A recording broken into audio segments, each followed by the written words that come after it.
Let's talk about what is confidence. And I want to separate it on 10 different traits that will help us understand a little better on the things that we need to work on and where to pay attention to. Let's dissect it.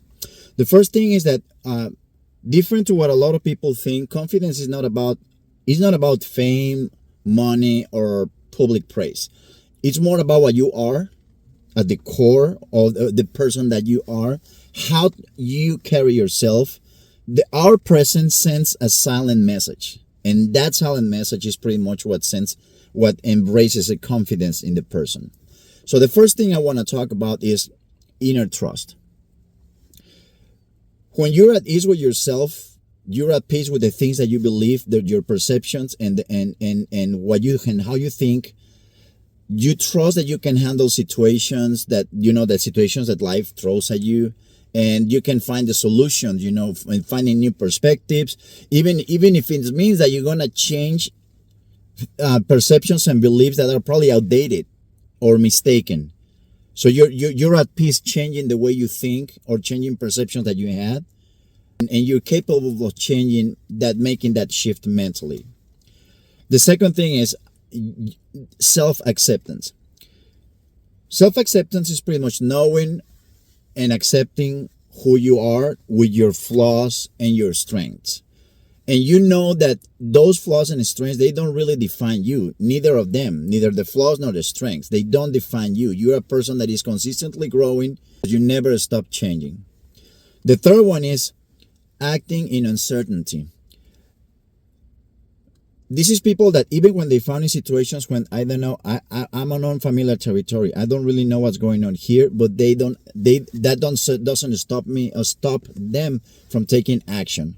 You move forward. You do the things that you want to do, even knowing that you're not in a place where you're probably doubting many things, but that doesn't stop you from going or pursuing the thing that you want to do. The number 4 is resilience. Resilience is bouncing back from mistakes, setbacks, things that can go wrong. And again, is knowing that things that go wrong and things that go well, they don't really define you. You're consistently growing. You're consistently finding setbacks as well. But you don't let those things define the person that you are or affect you in the way you think of yourself. Ownership of decision is number 6. You make choices that feel right to you. You don't look for validation or approval of others. You're doing the things that you're genuinely deciding the things that you want to do and doing the things that you want to do.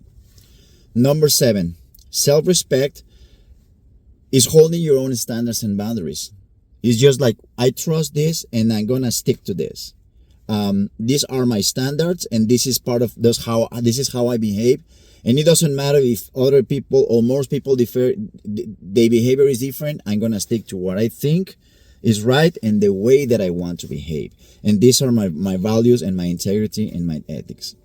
Number 9 is freedom of comparison. It's just, you have the capacity to look at other people and you don't feel less or you don't feel more. That doesn't affect you. You try not to compare yourself to other people, looking like feeling superior or feeling inferior. And the last one is the presence of a confident person. Presence is so important, very, very important. And it's confident people like to listen and pay attention. They have integrity, values, ethics. They're accountable. They're educated. They have empathy and compassion. They're grateful in life. The confident person is humble, and part of that humbleness is respecting other people, respecting animals, respecting the environment, the planet. They don't feel superior to anything or anyone. Working in each and every one of these traits is very important. We're never gonna get to the point where we're gonna control or we're gonna be perfect at every one of them. We have to consistently grow. You gotta keep on growing on each one, and it's a never-ending process of shifting the way you think, the way you behave, your perceptions, your actions. I hope it helps. Subscribe to my channel, and I'll see you next time. Thank you.